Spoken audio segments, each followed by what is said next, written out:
ડભોઈ તાલુકાના ચાંદોદ નજીક ઓરસંગ ગામડી રિસોર્ટમાં બની આગની ઘટના। રિસોર્ટમાં આવતા સહેલાણીઓના રોકાવાના રૂમમાં અચાનક જ શોર્ટ સર્કિટ થતાં આગ લાગી હતી।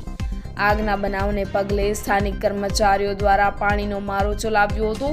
મળતી વિગત અનુસાર શોર્ટ સર્કિટ થતાં આગ લાગી હોવાનું પ્રાથમિક તારણ હોવાનું જાણવા મળે છે।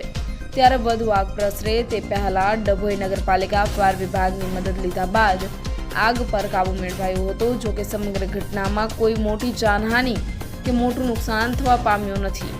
સહેલાણીઓના રોકાવાના રૂમમાં આગ લાગતા મોટું સ્વરૂપ ધારણ કરે તે પહેલાં જ આગ પર કાબૂ મેળવવામાં સફળતા મળી હતી।